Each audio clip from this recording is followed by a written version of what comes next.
Welcome to Live the Dream with yours truly, Marty Kaiser.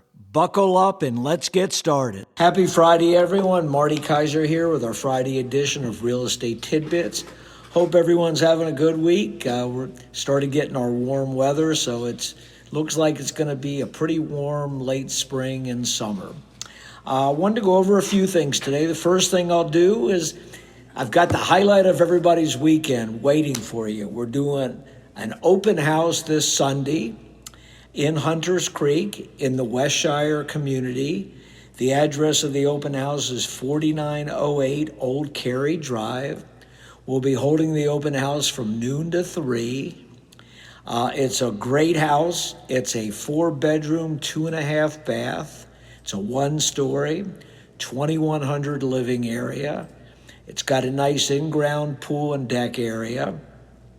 It's got hurricane shutters both in the front and rear.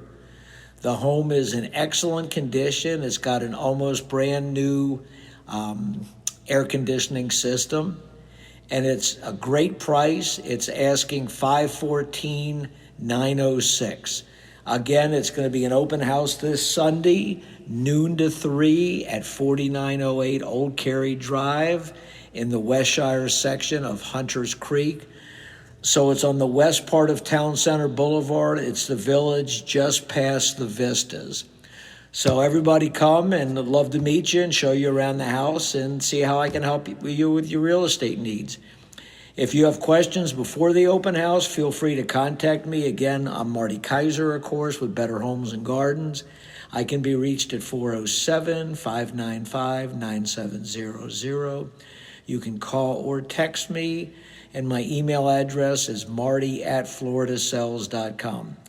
The home is featured all throughout the internet on all the big websites. It's got 3D, it's got the floor plan, it's got everything you can imagine. So feel free to gander at it on Zillow.com, Realtor.com, Trulia.com, just to name a few. So that's it for open houses. I'll transition briefly to give everybody a sports update. As you know, I'm a big sports fan, and this is a great time of the year if you're a basketball fan. We're in the NBA Conference Finals, and the Eastern Conference has the New York Knickerbockers playing the Cleveland Cavaliers. The Knicks won last night for a 2-0 lead, and they look like they're definitely the superior team. If I had to give you my guess on how many games it's going to go, I would say the Knicks will win in 5 games, 4-1. I did give you a prognostication last week that I thought the Knicks would handle the Cavaliers with hopefully not too much problem. In the Western Conference, we got the 2 big dogs, the 2 best teams in the NBA throughout this year. We've got the Oklahoma City Thunder against the San Antonio Spurs. First 2 games have been awesome. The series is 1-1. Unfortunately, each team has suffered some injuries, so injuries may play a big part in the ultimate winner. The Thunder does have a deeper team, so they're more able to absorb injuries, but their second best player, Jay Williams, has had ongoing hamstring issues, so his status for the next 2 games is questionable, and he's their second best player, but they do have guys that can more than adequately fill in for him. On the Spurs, 2 of their top guards, drawing a blank here to the names of the players. We have Dylan Harper, who's their rookie sensation, and then we have De'Aaron Fox, who's their excellent all-star point guard. Both of those players have injuries. Fox has an ankle injury, and Dylan Harper has a couple different issues. I'm not really sure. They've kind of been gray area about that. One's been supposedly his lower leg, and the other one has been some type of abdominal injury. So not sure which one, but he had to come out of the game too, so their status is questionable. If both of those guards are out for any length of time, it could prove extremely detrimental to the Spurs. They're led by their phenom, Victor Wembanyama, their super center. The first game of this series, he had one of the great games in playoff history, 45 points, I believe, and 24 rebounds, and just was a one-man wrecking machine. Game 2, he had an excellent game, but it wasn't quite as dominant. So game 3 of that series will be on tonight, and then we pretty much will have one game each day until each series are finished, because they'll have the Western Conference one day and then the Eastern Conference the next day. So if you're a basketball fan, these games are definitely worth watching. And last but not least, I did want to give another shout out to the hometown team, the Tampa Bay Rays. They're just playing phenomenal baseball. They weren't extremely well regarded this year. They have a lot of unknown players. And they've had a few players injured already too, but they're leading the New York Yankees now by, I believe, about 3 or 4 games. And they have, I think, the second best record in baseball right now. They're 33-15. So shout out to them. And they're doing this with one of the lowest payrolls in baseball. So their continued success is just, not only is it unexpected, but it's gratifying because they've proven that with a good business model, excellent analytics, top-level management, and not having to just buy their way to the pennant like the Yankees and the Dodgers historically have done. They've had a great run over the last 10 years. So that's a little bit about sports. I'm going to kind of skip a little bit more about real estate other than the open house I mentioned, because I think there's something more important going on in the country right now. And, you know, I typically give my social and political views on this show, and I try to not do that every week, obviously, because not everybody likes hearing about politics. But I think what's happened this week needs to be discussed a little bit. Donald Trump and his administration, among other things, he settled with the IRS and the Justice Department. So basically what we've been told is he had litigation about the IRS because he claimed they were improperly going after him and his family members, et cetera, due to those potential impeachments and due to his tax irregularities he did and things of that nature. So he sued the government, and they just announced a settlement. And keep in mind that the Justice Department is supposed to be a separate, independent entity.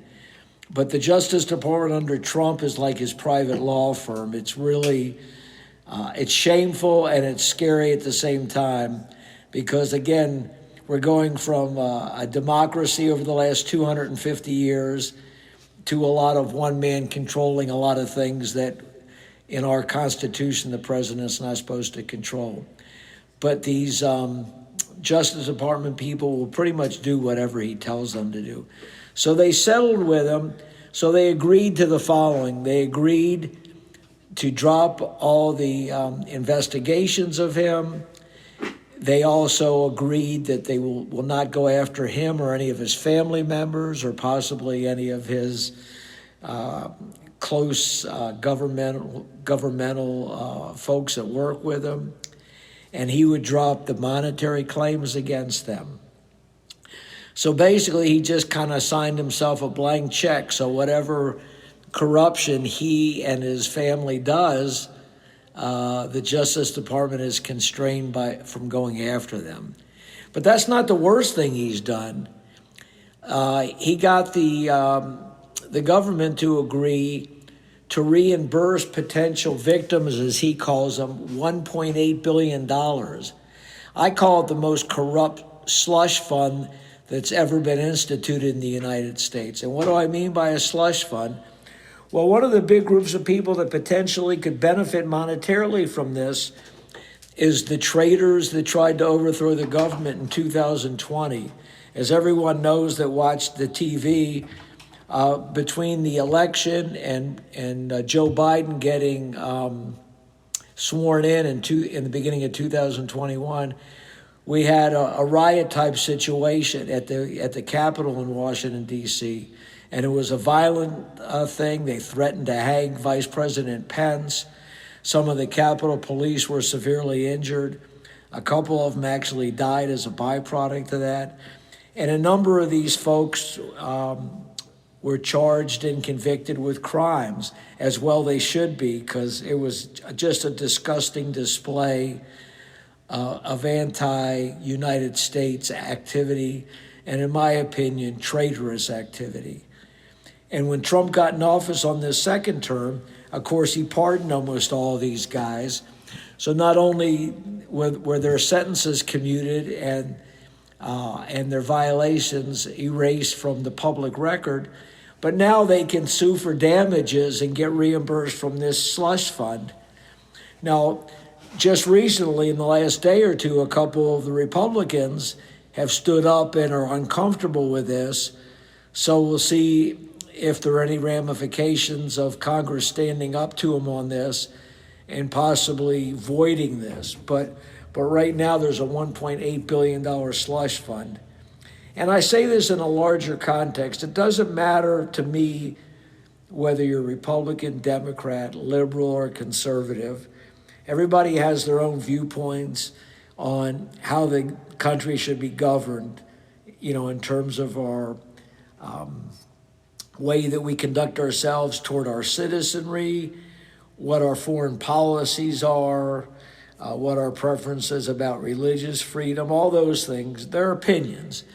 I may not agree with you, but everybody's entitled to their own opinion. However, when it comes to one person having pretty much total control over the way our country runs, people should be alarmed by this. And unfortunately, I will say this about President Trump.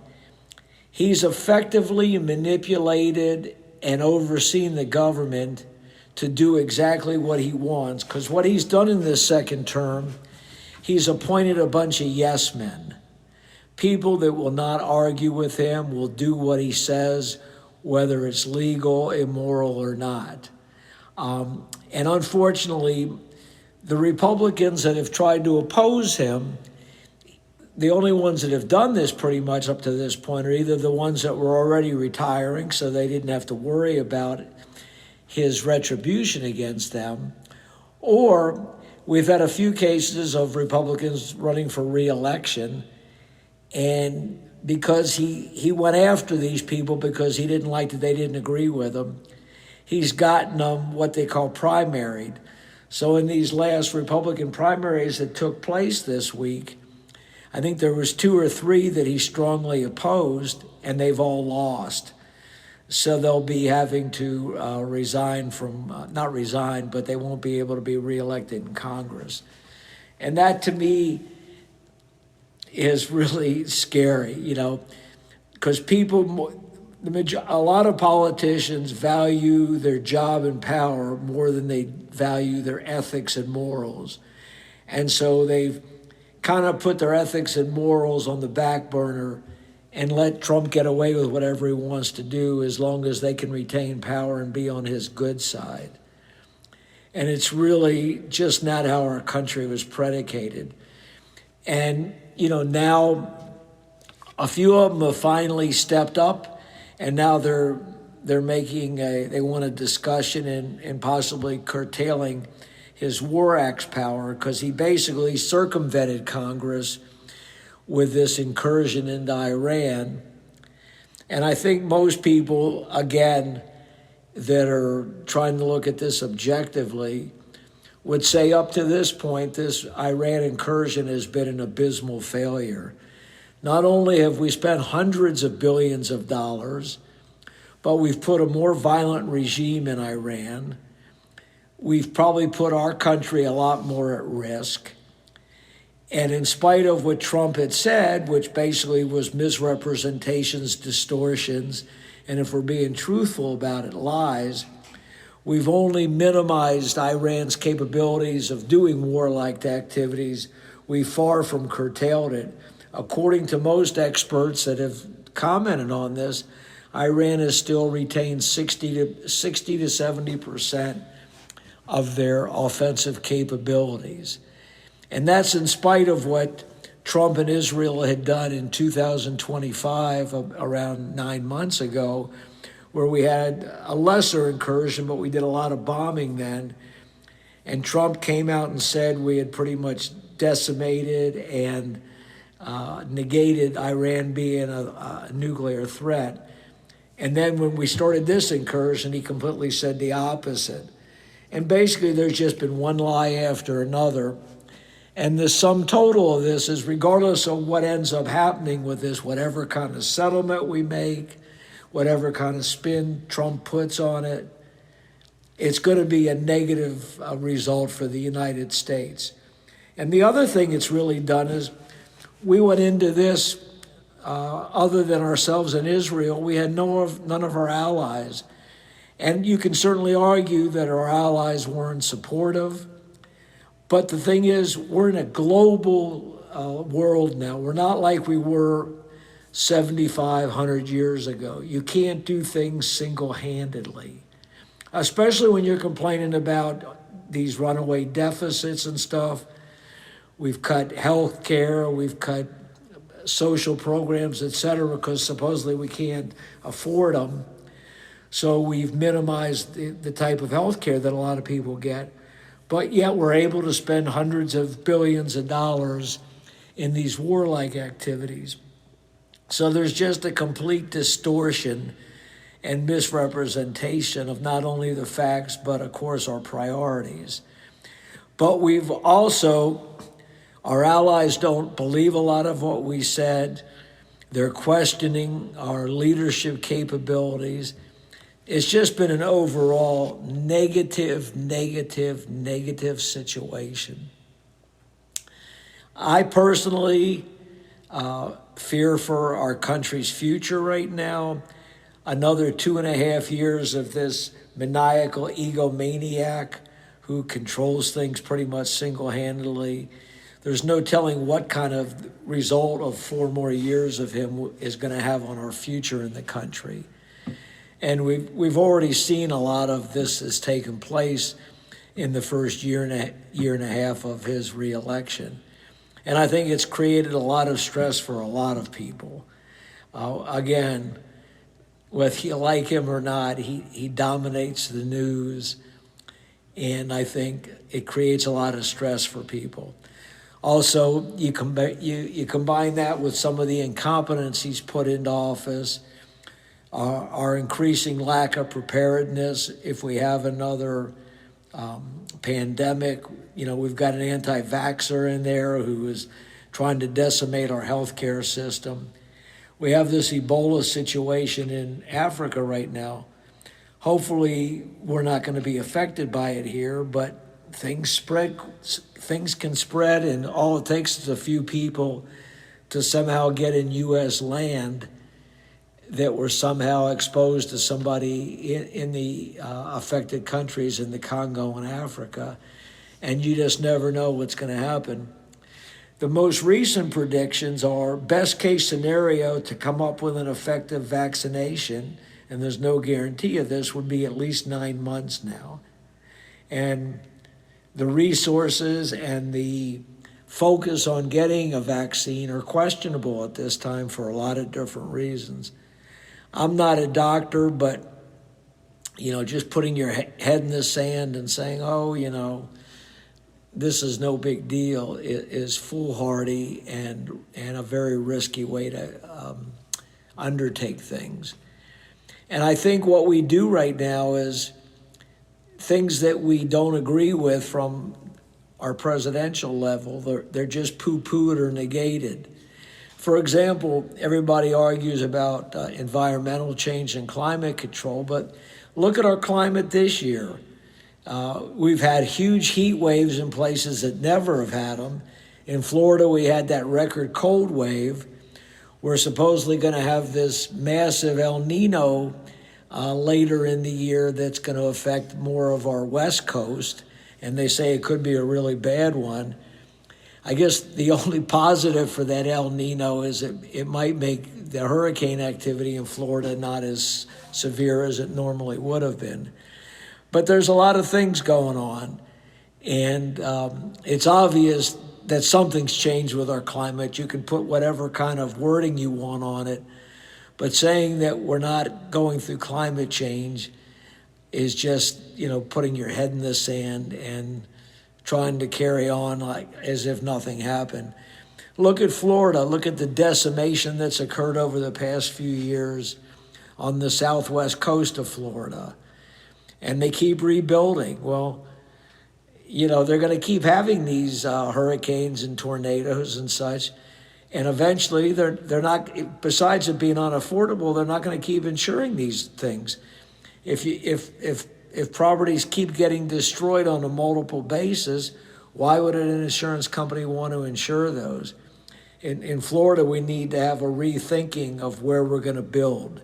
We can't just indiscriminately build by our major waterways because it's a recipe for disaster. So those are some of my concerns. And I think people, again, I always say on my podcast, people need to stand up and be aware of this. But, I know most people will think, well, I don't either want to hear about the news. I don't want to get depressed about it. There's nothing I can do as an individual voter.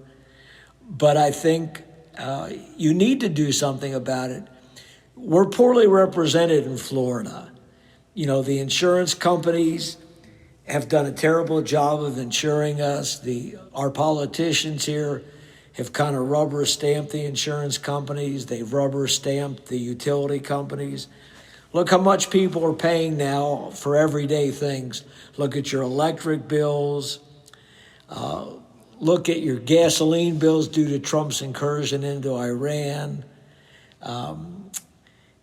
Look at anything that has to do with public services. Look at our homeowners insurance bills.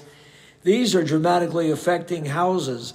It's amazing how many people I talk to that don't have mortgages that are choosing not to insure their homes because they feel that homeowners insurance is so overpriced that they're willing to take the risk of not having insurance. I personally think that's a very risky way to conduct their business, but they have the certain legal right to if they don't have a mortgage, but they are taking a risk if their houses suffer severe damage or get demolished. It's going to be quite expensive to rebuild that house with no insurance. So these are some of the things I think people ought to think about. Now, last but not least, our real estate really and truly has held its own. It continues to hold its own here. It hasn't reached the heights that it would have had we not had all this turbulence throughout the world. But all things being considered, it hasn't been bad. And as I mentioned last week, I'm continuing to be cautiously optimistic that we're going to maintain this level throughout the summer. So that's all for today. Everybody have a great weekend. If you do spend any time outside, stay hydrated. Make sure you use sunblock. And this is Marty Kaiser out.